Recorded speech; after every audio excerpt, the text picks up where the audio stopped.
Hi, welcome to episode 69 of the American Tributaries podcast, where to break out of the bubbles we've all been living in, we're using modern technology to explore the various currents of people in our great country, kind of like a 21st century Lewis and Clark journey. I'm your host, Michael Whidden, here in Brooklyn, New York, and thank you for joining me in this exploration of America. Today, I'm honored to be joined by Brady Busby, who lives about 2,065 miles west-southwest of me in Young, Arizona, where he's running as an independent for the state's second Congressional District. He's also the founder of a not-for-profit, Ashes Grove, dedicated to supporting disabled veterans, first responders, and trauma survivors.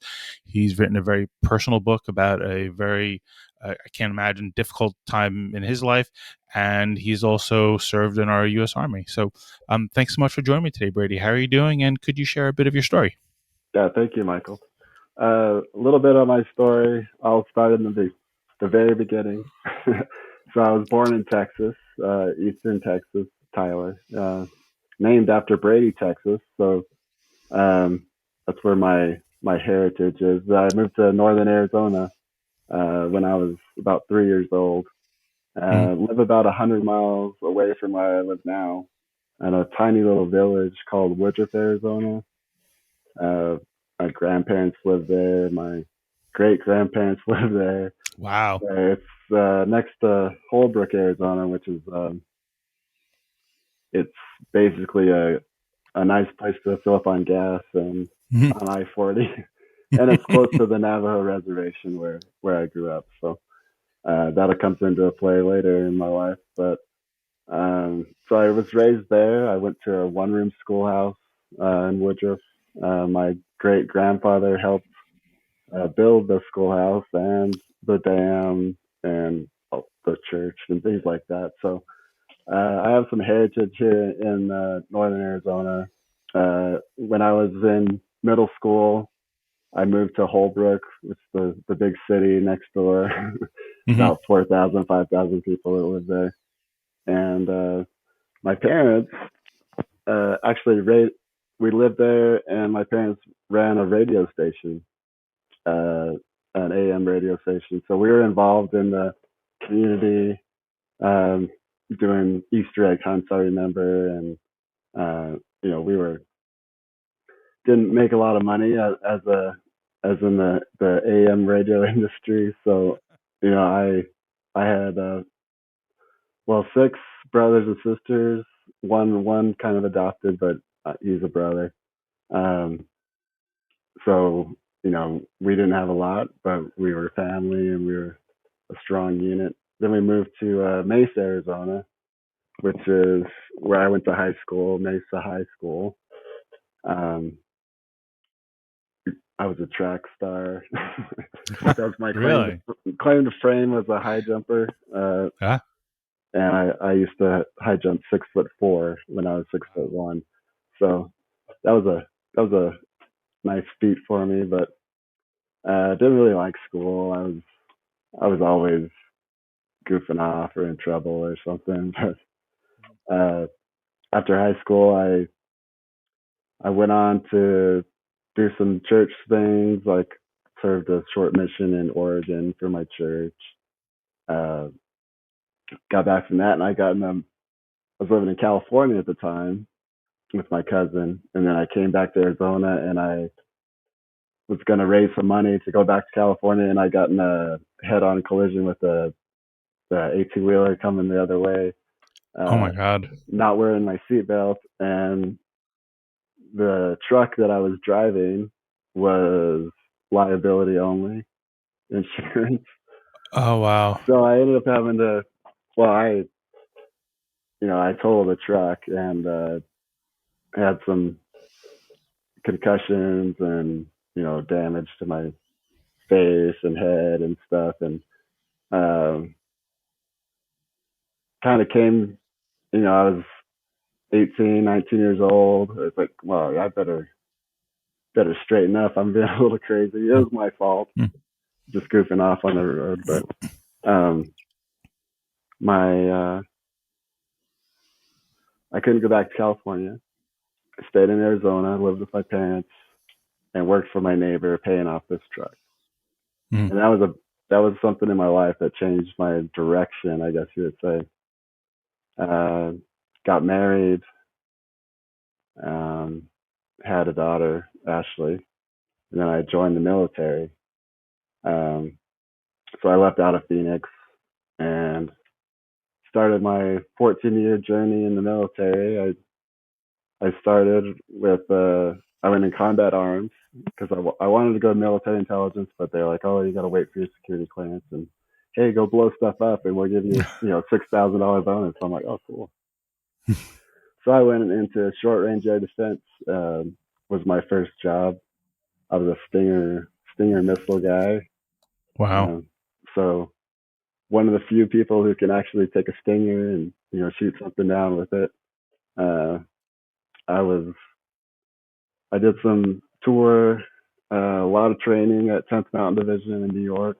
Um, then after 9/11, I was training to go up to Kosovo, uh, and 9/11 happened when I was in the chute getting ready to deploy. So we didn't know if we were going to Afghanistan or Kosovo, and then last minute they sent us to Kosovo. So I was basically an infantry squad leader at that point in Kosovo, out living in churches, blowing up buildings, doing patrols, doing all the infantry type things. And I would come back on after like a month out and on the border or something, and these guys would be sitting there in their new uniforms, like clean clothes, and and I was a sergeant at the time, and they were like E2, E3s, and I'm like, what do you guys do? And so they were like, oh, we're military intelligence, and I'm like, okay, well, so that's what I wanted to do originally. So I switched up and I went to military intelligence. I was a signals intelligence, which is a specialized form of military intelligence. I thought I was going to be like the Jason Bourne of the U.S. Army. Didn't turn out to be that, but um, yeah, I went to Korea after that. I served a year in Korea, unaccompanied. Um, had two daughters at that point, and joined us while I was in New York. Um, Came back from that and I went to Georgia, which I did not like. The coming from Arizona and the humidity and I felt like I had missed kind of the fight, the initial pull. We went to Kosovo, the rest of the 10th Mountain went to Afghanistan. Um, so I was kind of itching to get into it. Uh, I volunteered to go to Iraq.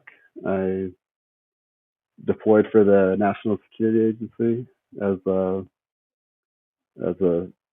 cryptologic support, basically, to the special forces and other uh, special ops community in Iraq.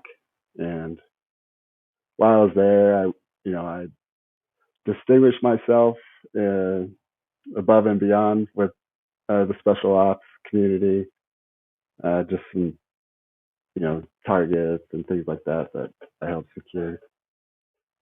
And so I got by name requested when I got back from that deployment to go to 10th Special Forces Group in Colorado. And so I got back, went to airborne school, and I was a staff sergeant at this time. So a little older, and it hurt a lot, but I graduated and got my jumps in that I needed to, got a few more concussions, but I was good. Wow. So I went to 10th group, turned around, and went back to Iraq uh, two more times. And by my third time, I was coming back, and I had done some pretty intense stuff in Iraq, and been around some explosions, got exposed to some explosions and things. Uh, so this was after I was part of OIF 2, 3, 4, 5, and 6. That's the way they break the tours up, Hmm. and so they started giving us these surveys when we got back as part of the in process. And oh, did you see this? did you do this and you feel your life is in danger? And I honestly filled it out, and I was getting ready just to go home, and they're like, "Oh, we need you to come back and talk to this doctor." I'm like, "Okay." And so they he asked me if I was sleeping. No, and I was diagnosed with PTSD after my third tour in Iraq. Mm-hmm. Um, but at the time, I was in special ops, and they're like, "Oh, well, you guys handle yourself, and we have a whole different medical team than the normal people do, or normal soldiers do." And so they're like, "Oh, you take care of yourself. Here's some Valium and Ambien to help you Mm-hmm. sleep." And so I went back to the 10th group, and they said, uh, "What are you talking about? We don't do our own. We don't handle that." So I just stayed medicated and uh, flew under the radar. And they actually I became a warrant officer. I got my warrant officer commission I was sergeant first class at that time now, and they gave me a chance to relax from deployments and sent me to Germany uh, to a military intelligence battalion there. And it turned out I was the only officer that had a lot of combat experience. Yeah. So they turned around and sent me to Afghanistan. So I did 3 tours in Afghanistan. Uh, one was my second tour. I served with Nick Adams, who you've Mm-hmm. talked to on your show before, Yeah. and that comes into play later.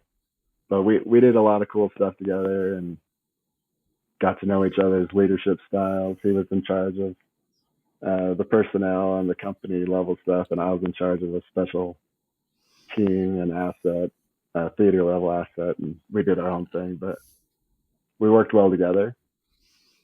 Um, on my third tour in Afghanistan, uh, was very different than the previous 2 tours. There was a lot of attacks on the base. I was doing an operation and I was outside and I got hit. Well, a mortar landed next to me. Uh, Wow. I didn't get pierced by shrapnel, but I lost some hearing in my ear, got a concussion. Heard all the shrapnel flying around me, felt all the heat of the blast and everything. But um, sustained a brain injury from that, and was subsequently diagnosed with severe combat related PTSD. Um, and that was pretty much the end of my career when I went Mm-hmm. and talked to a psychiatrist. In military intelligence, um, mental health is a big thing, and if you talk about your true feelings, I think a lot of people wouldn't be around in the military as much as when I finally went in there and my career was over. So I spent the next year and a half or something in a ward transition unit. I had some neck and back and shoulder and all these issues from jumping out of airplanes plus the brain injury. And so I was retired when I was 37 years old. Um, and I found myself back in Colorado, uh, having uh, just a hard time transitioning from the military to civilian life. Uh, I ended up going back to college, and I picked the most relaxing major I could.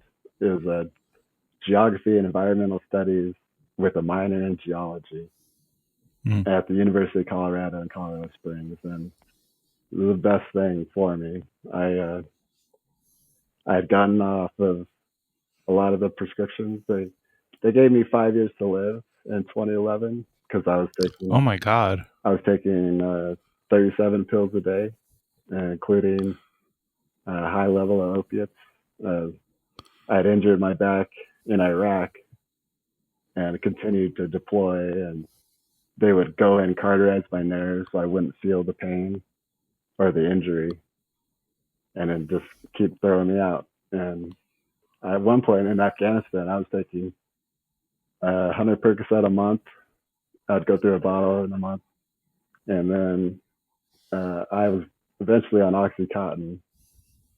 I've been on all of the opiates that you Mm-hmm. think of. The worst one was methadone. Coming off that cold turkey was, I don't know, people do it, No. but doctor, once he gave me that diagnosis on the way out, my doctor started talking about cannabis, medical cannabis.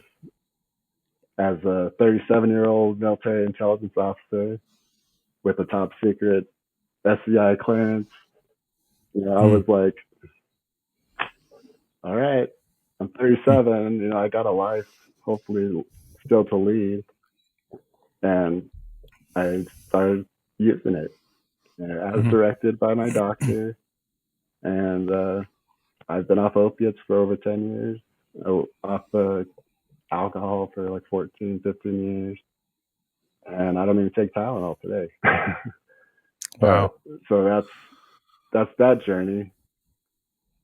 Going to college actually kind of retrained my brain uh, around the damage that I had incurred through all the blasts. And I think I had like 13 considerable concussions that were cumulative, and all that stuff adds up. And the last one was my mortar blast. But college was good. Graduated in 2015, and I had been walking with a cane up to that point, and I made a goal to not. I wanted to walk across the stage without a cane, and so there was two times of the I would not walk around the house with my cane normally, and I would go fly fishing, and that was a passion of mine.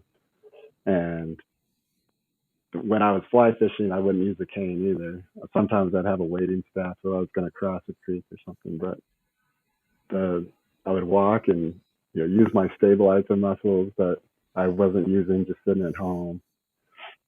And I was part of a group, a nonprofit called Project Healing Waters, fly fishing, and they take veterans and take them out and show them how to fly fish. And it really, for some of PTSD, it's very like going through mindfulness. You can't Mm-hmm. think about two things at the same time. So if you're thinking about tying a little bug on and trying to fool Mm-hmm. a fish with a pea-sized brain, but it takes you Mm-hmm. all day to fool this fish, and it's you have to concentrate on it. And so I wouldn't think about all the stuff that normally bothered me when I was doing that. And so I got in the program pretty. I was an ambassador for, I guess, well, the CEO at the time asked me to be ambassador for the whole program. So I did some public speaking, just telling my story and how I, overcame a lot. And I was doing that, and then the hardest thing I've been through happened, and that's when I lost my daughter to suicide. Oh God. Um, So sorry. and so now I have complex PTSD. So I have all the trauma from combat, and then the trauma from you know dealing with my daughter, and all the things how that happened, which I won't get into, but it was rough and Mm-hmm. continues to be rough. I mean, she's in my thoughts all the time. But so I wrote my first book after that, after she passed away, and it's called Healing Waters. And it talks about my journey, and how it talks about Ashley and a little bit about her life intermixed with mine. And I wrote that. And shortly after, well, not shortly after, but in 2021, she died in 2018.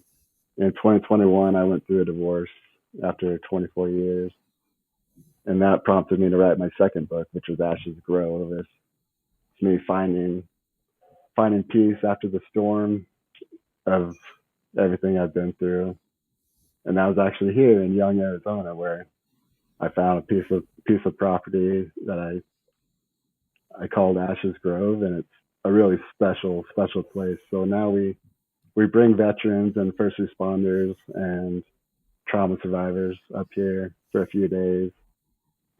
I guide them fly fishing. We've gone gold panning. We go to the property and just there's all these therapies that I've been through personally that I'm trying to share with others.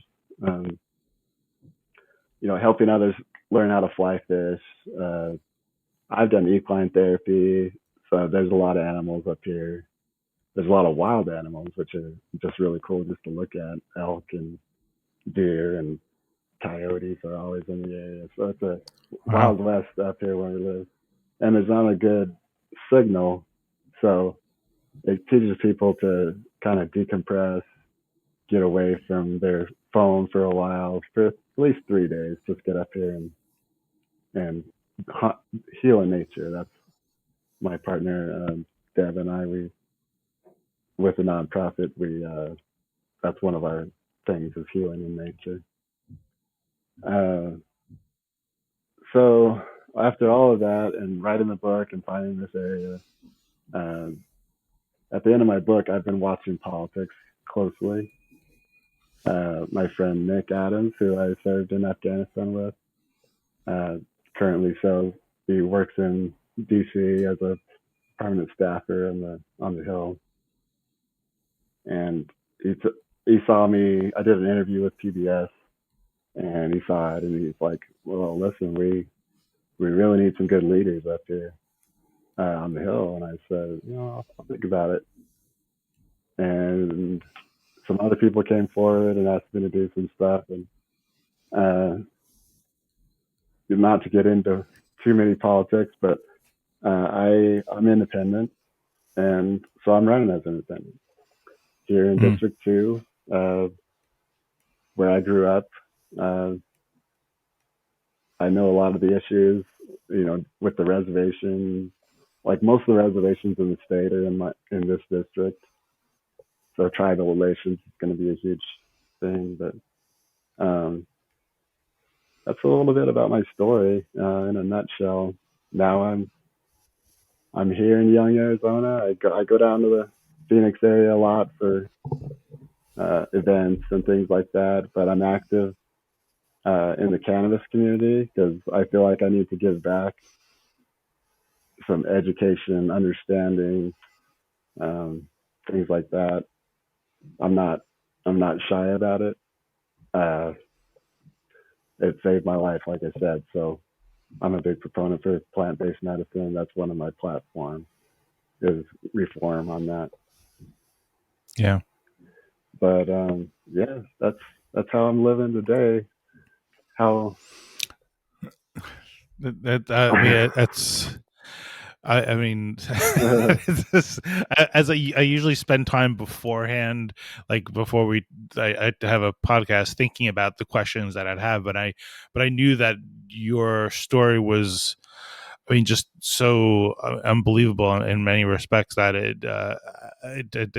there was be so many things to cover, and certainly not enough time, but um I guess I'll start with, like, I guess the most recent thing, but I feel like, there's a lot out there that would say, that would discourage people from getting involved with politics, yeah, whether it's like I mean, just to me, I feel like it seems like a thankless job, and not just like, oh, you're working hard, but it seems like you're damned either way. Like if you're going to be attacked by some people, other people, and like, to me, the way I look at a lot of things that have been happening is that we all can observe people and we can all dig out information on anybody, and a lot of the stuff that we do is either gray or it's certainly not perfect, and and when you do things, things are messy. yeah. Most people's work projects, even the work around home, much less in the office place,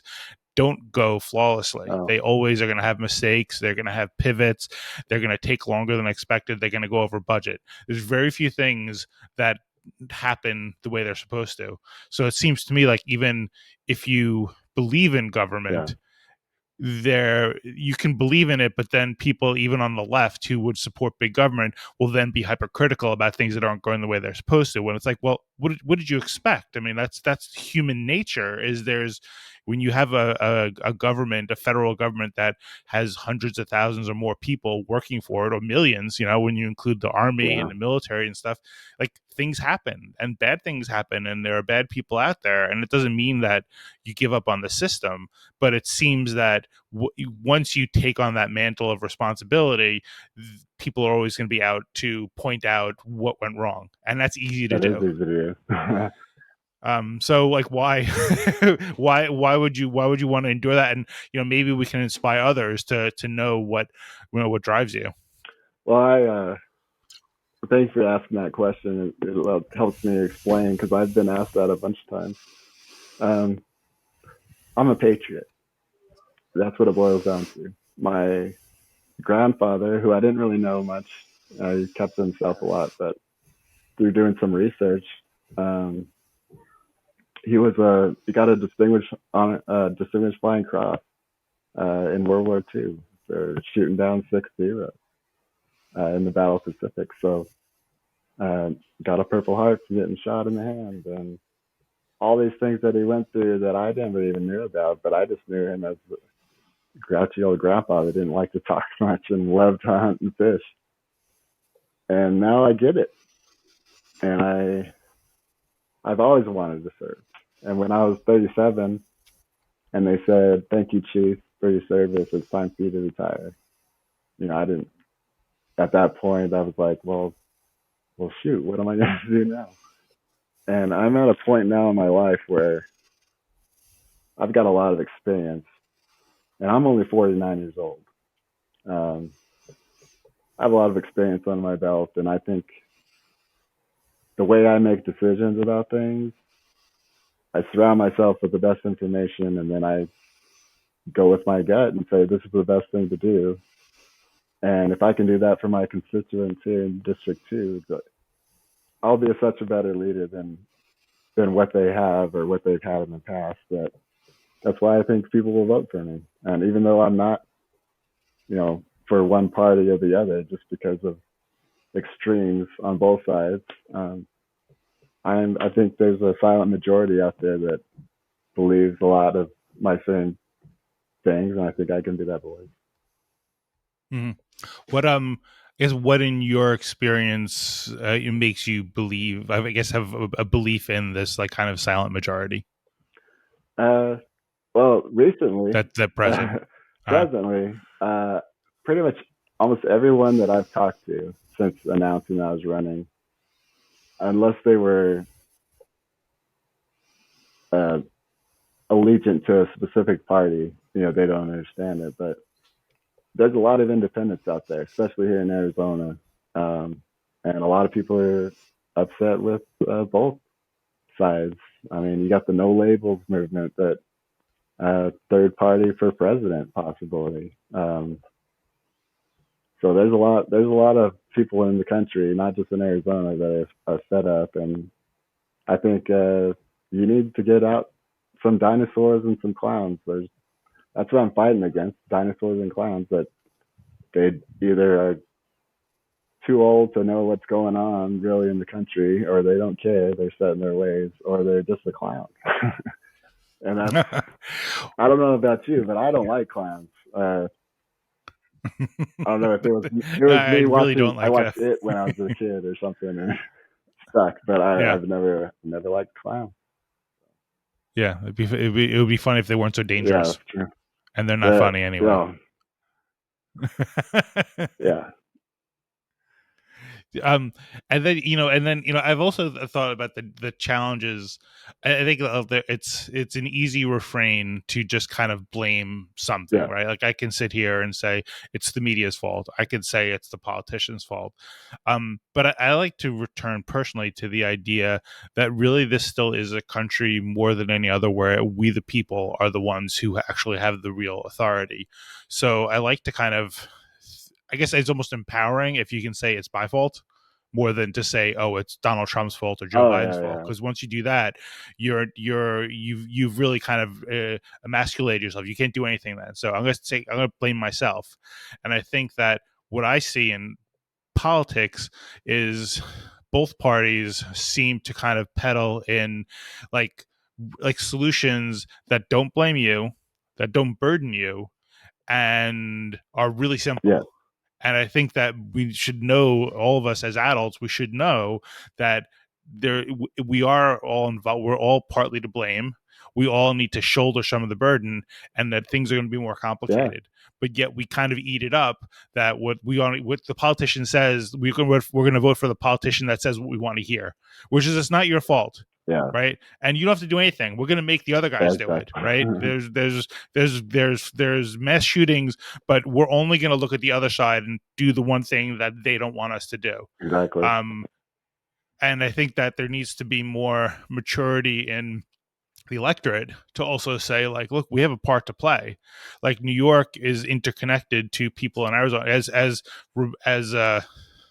remote as it might seem, we aren't interconnected. And I think the pandemic should have driven that home as much as anything. If you accept that there was a pandemic, you realize how quickly things can impact one area or another Oh, area. exactly. So when you're making financial decisions, from like a bank in the United States to fund a pharmaceutical company, or to fund, or to move a company offshore, or to shut down a factory, like, all those things have consequences, and they may not be the wrong decision, but we can't just do them without thought. And I think it's the same as like the other way. Like, you can look at poverty in the cities, you can look at poverty in the rural America. We can't just be like, oh, too bad for Yeah, them. We exactly. need to be more compassionate and take more responsibility for the suffering of everyone, not just the ones we're inclined to feel sympathetic I for. agree totally.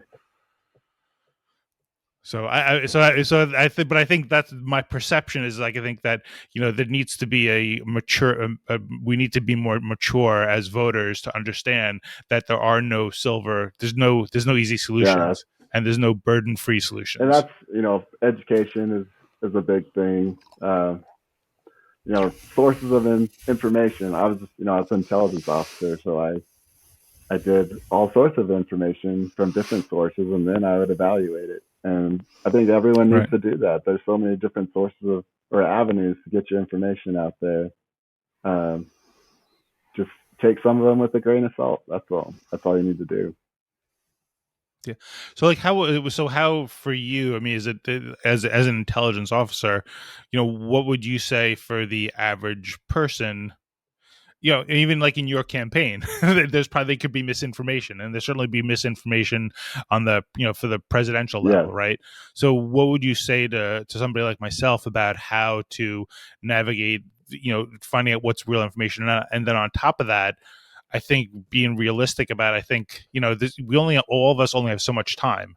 Yeah. So to me, I've actually just unplugged, and I was like, what, I'm not gonna listen to anything, because I think that there's too much of a drumbeat of like the same thing over and over again.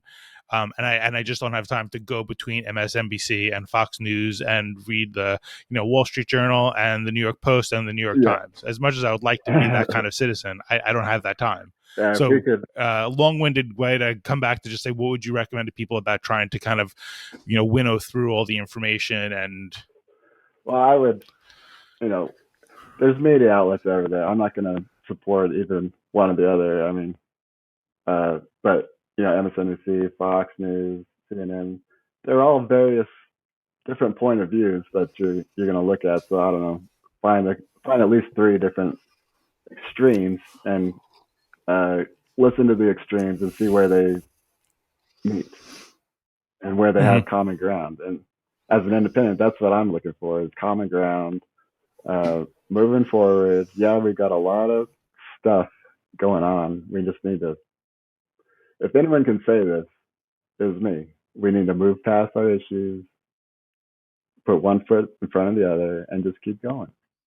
Uh, we live in the United States of America. We're the strongest country. Where everyone wants to come to the United States of America. I don't fault people for doing that, but we've lived as a country of laws for a long time, and I think the laws should be enforced. Basic things like that. Yeah, yeah. I guess to go back, like how, and forgive me if this is, I mean, if it's too personal or whatever, but like, what what was it?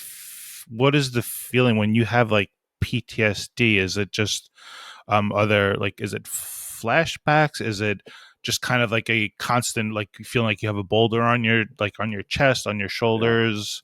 What can I ask So what you're enduring when you have that? so I've been through like a lot of therapy. I've done a lot of hard work. Um, at the After Afghanistan, for instance, I wouldn't talk to people at all. Um, One was my brain injury. I couldn't form sentences like I wanted to form them in my head and make my mouth do the same thing.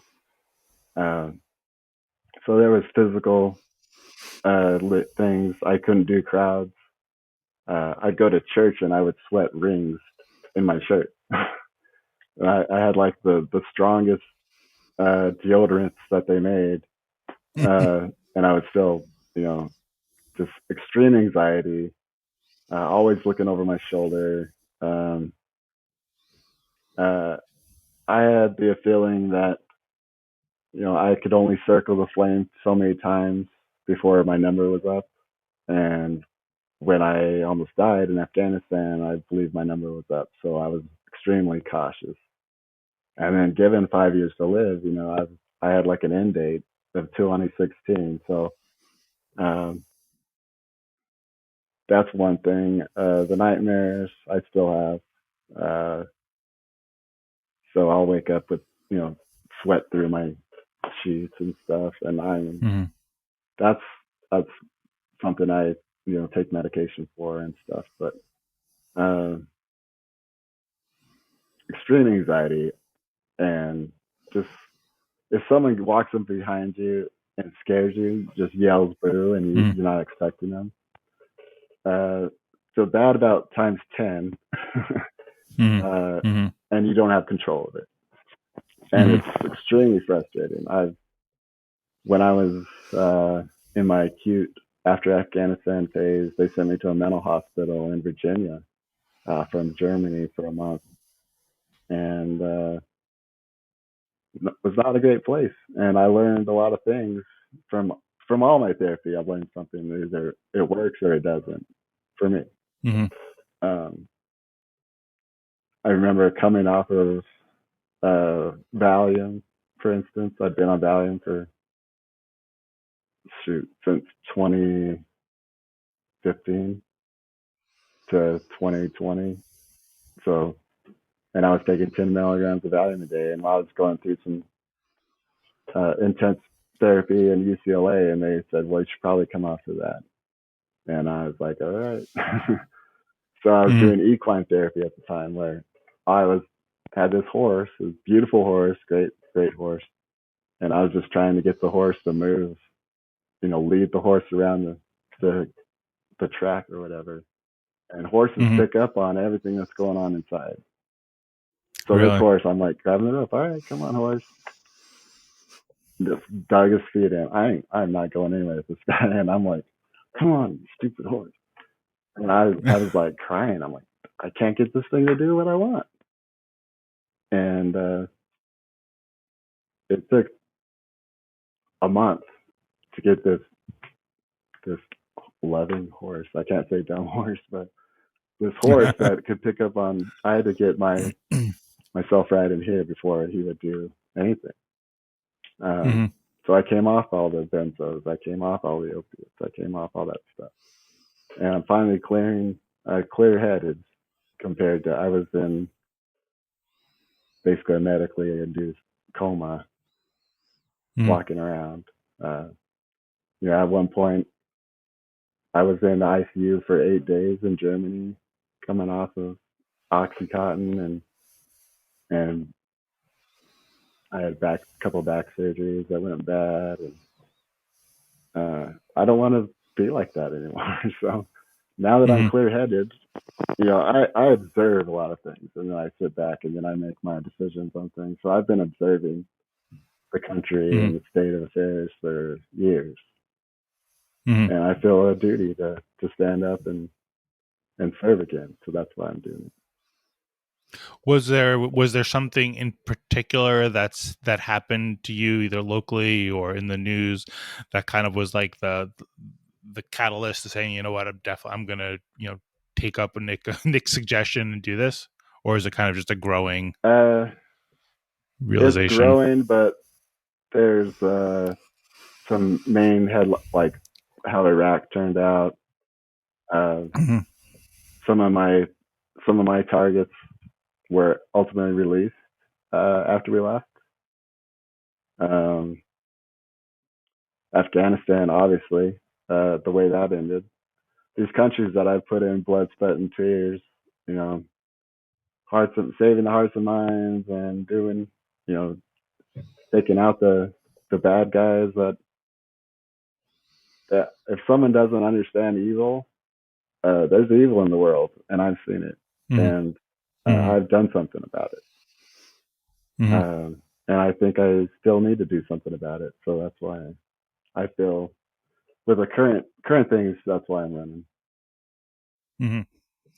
Um and I guess, it's funny, like when I came out of college and went into the Navy in '93, the world was it was like, I guess, monopolar. There was only the United States left. The Soviet Union had Yeah, dissolved and China wasn't where it was. So it was, I mean, I'd probably say it was a golden age for being an American. Like for me, I was in the service during like the quiet period between '93 and yeah, '97.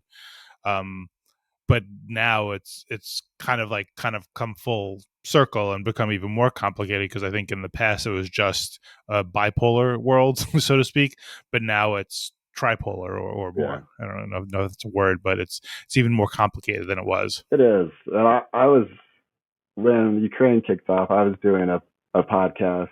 Uh, it was a cannabis podcast actually, and Tommy Chong was on there, and he was talking, and there was a bunch of people talking, and he asked me, he's like, "Well, what do you think about Ukraine? I want to know what Brady wants to say," because he had visions of peace and rebuilding and all that, and this was right after it kicked off, and I said, "Well, first off, someone's got to do something because if no one does anything to Russia, Taiwan's in play with China, Korea's in play with North Korea, and Iran's going to do all sorts of stuff. And unfortunately, that's what's happened uh, because of this. And a lot of my predictions are coming true, and I need to make sure I'm one of the ones who's making decisions to lead the country in the right direction. Mhm. And then, where does do you where did you see, like, in your, I guess, in the cannabis world, where do you think the turning point was, and at least it becoming more of a, like, I don't say it was an inevitability, but where, like, at least there was this change in how we perceive cannabis as, culturally and medically. Okay. Well, obviously I am a medical user. I've had my medical prescription since 2012. Um, so I'm a huge proponent for medical cannabis. But I'm also under the belief that everyone uses it for medicinally, for social anxiety, or to help with inflation or inflammation and things like that. That they don't know. They just want to take the edge off. Um, but I think it should be socially used, just like if someone has a drink when they get home from work. Uh, what's why don't they, if they can have a joint? They won't have to have a six pack. You know, as a alcoholic, I was drinking a pint of schnapps a day when I was 19 years old. So to be able to take a plant, grow the plant, take the flowers of the plant, grind them up and smoke them, and ingest them in some way, and it helps you. It's a it's a medicinal plant, so it needs to be descheduled. It needs to, if the government has to get their shekel or whatever, then that's fine. Uh, Alcohol, tobacco, they do it. Everyone pays taxes for it. Hmm. I think the industry is overtaxed and overregulated, and I think there's a lot of good players in the industry that could uh, help legislation be formed. And I just think one of the things I'm fighting against is dinosaurs, and they are under the Reefer Madness uh, film. Like Yeah. I can speak from experience, and they can't. So I Hmm. think that'll help me out. Hmm. And then you referred to I guess the reservations in your Oh district. yeah, Yeah, as a New Yorker, there's no reservations nearby, and referring to Native Americans, I mean, frankly, is more of a academic thing than uh, something like you live with. How is it a part of your life? well, I was raised right off the Navajo reservation. Obviously, there's a lot of substance abuse uh, that was there, housing, jobs, uh, education, all things that were a problem when I was a kid, and are still a problem today. I mean, there needs to be something that's done. Uh, Cannabis legalization. If someone's paying a tax for teachers and better education and police services to not to fund the war on drugs or the war on, you know, I can't get too much into it because it's kind of racist, Hmm. but uh, to fund things like that, fund police officers to stop crime and enforce laws and fire departments and things like that. There's Hmm. not going to be anyone who's going to say, no, I'm not going to pay that tax.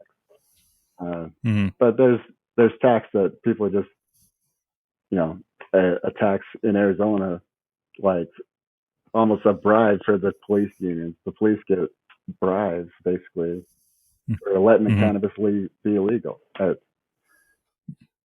I'm very passionate. It's a plant. You know, Hmm. you can go out and Hmm. grow tobacco in your backyard, and no one's gonna say anything about it. Tobacco and alcohol can kill you, and cannabis doesn't, and it actually saves your Hmm. life. So I can speak from that, and it's actually an exit drug because everywhere it's legal, alcohol, substance abuse goes down, DUIs go down. It's it's just a time to get the real information out there. Right. Right. Um, and I guess to go back, is there for the I guess in the on the reservations you'd mentioned that there was like substance abuse. It sounds that's like harder type of drugs than. Yeah, it's hard drugs. If you want to get people off alcohol, off hard drugs, give them cannabis. It's a not a entrance drug. It's an exit drug Mm-hmm. to get people Mm-hmm. off that stuff. So Mm-hmm. yeah, I'm for it. I'm working.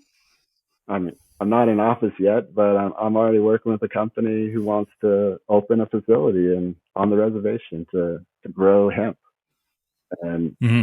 use hemp seed to. It's called a goe powder. It's a hemp seed protein. Mm-hmm. It's great. It's hypoallergenic. You can send it around the world and release little packages. It's a great protein Mm-hmm. source. They want to open a factory here in Arizona, and I'm trying to make that happen. Right. That can lead to hempcrete for building. It can a huge job increase in the area, and it's plant-based medicine. So I'm with the indigenous. A lot of the indigenous people are pro plant-based medicine, and Right. something on their reservation where they can do whatever they want. Really, I mean, Right. we owe it Right. to them to let them do that. So Do the casinos that open up, and I don't know if you get exposed to this, do those benefit like the broader populace, or do they just benefit a few of the from the Native Americans who get involved with that kind of from project? what I've seen, it seems to benefit a lot of the Mm. reservation. Mm. Most of the places that have casinos, that's a revenue stream for the nation or the tribe that runs Mm. it. So I don't, and I've been to the casinos. You know, they've got some of my money. I'm not horribly upset about it. So Right. I think they're a good We thing. As we're talking about, I mean, I think that the modern, I think there's a lot of anxiety that's foisted upon the average American, whether it's like the drumbeat of the news alerts, the not being able to disconnect from work because you've got that like 24/7 internet tether. Um, I feel like there's a lot of there's more and more families, both parents work, right? Which is kind of like it's more stressful to have to juggle that. So I think in a lot of respects, I think modern society has become a lot more stressful. And like sometimes when I think about it, because I've sold wine since 2010, um, I wonder whether I see whether we as a society need to either whether we just or are we just going with the flow and saying, okay, this is the new norm, like, yeah, so we gotta, we're always connected and we're gonna have to allow ourselves to be subjected to eternal news alerts by every silly thing that pops up in the news, or do we need to do something fundamentally different? And can we, maybe we can't, and maybe this is it, and maybe that's why we need cannabis legalized, because we all need more things to kind of relax us. But that seems like an unhealthy way for society to kind of, I think, adapt to or react to modern stresses. Yeah, it's an education thing. I mean, I don't expect Mm, someone who's stressed out from their day to come home and do a dab or something, mm, mm, unless that's your thing. But um, I think you know, I didn't start smoking cannabis. I started eating it, right, uh, and right. so um, there's definitely benefits from just ingesting it in small doses or in large doses Hmm. even.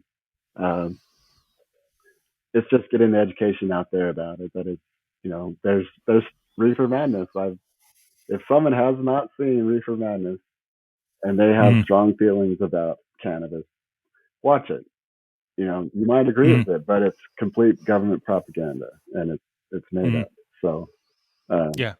No, and I don't, and I think what I'm saying is not to address like your situation. I mean, I think there's situations where, I mean, I can't imagine like what you were going through and how you've been able to peel away so many of the things that you were on. But like, I guess like what you see like in New York is basically you just see a lot of shops that open up that are selling pot, and like you I guess I think one of the things that I feel like has, I think what my perception of also the way like the country has, it kind of evolves or reacts to things, is that there's changes that need to happen or changes that will happen, but that there's always going to be people who disagree, yeah, right? Like, I mean, in my family of five, we share either DNA or a life commitment, and there's always disagreement. So when you have like a society where you can even say cannabis is healthy and it makes sense, it's like no different. You could take cannabis, or you could talk about climate change, or you could talk about the pandemic. Like, there's always going to be people who disagree, and how much do you just have to kind of patiently just keep pushing, keep pushing to where finally, like, no, we don't try to fight for child labor. Like back 120 years ago, having a 7-year-old work in the coal mines was was okay, yeah. and we've been able to get past that. It probably happened thankfully more quickly, but I think for a lot of these other things, does it just take time? I think it's just time. You say you're talking about New York and the number of shops that have gone up. I mean, look at that at the number of convenience stores that go up that sell alcohol and tobacco. It's Mm. you know Mm. I want it's it's politics and it needs to be fixed. Mm. Politics screwed it up, and politics needs to Mm. fix it. Unfortunately, so the founding Right. fathers had it right. I mean, we tested the pipe of, was it one of the founding fathers? Was it Adams or Jefferson? It was Uh-huh. Jefferson, and he had cannabis sativa in his pipe. Oh, yeah, And right. Washington and Jefferson grew hemp on their plantation. It's a Uh-huh. helpful. The United States should be the largest exporter of hemp and Mm. cannabis in the world. It's a cash. You want to get us out of the depression or the recession that we're in now. Grow Mm. cannabis. Mm. Ukraine has seen all the medical uses of cannabis. Israel's seen them. China uses it. Mm. Ukraine's now growing cannabis for everyone who has PTSD and been through the Mm. war to treat Mm. with battle fatigue, things like that. So the Ukraine's the breadbasket of the world. If they get into cannabis, they can they can make a lot of Yeah. money. It's going international. The United States is behind the line. Mexico is waiting for the United States. Canada is waiting for the United States. It's Mm. just a matter of time. If they want to fix the economy, grow more cannabis. Uh, so on a totally different note, you've talked about all the animals that are like in your Yeah, area. What kind of like when I picture Arizona, I just picture cactus and like a yeah. rattlesnake. It's obviously, it sounds like it's more than just No, that. up where I live, we have pine trees, trout streams. Uh, we have on the property. We've had elk, bear. Across the street, I had a bear. Uh, Elk all the time. We have a little pond that uh, when it gets dry, all the animals come up here to drink the water.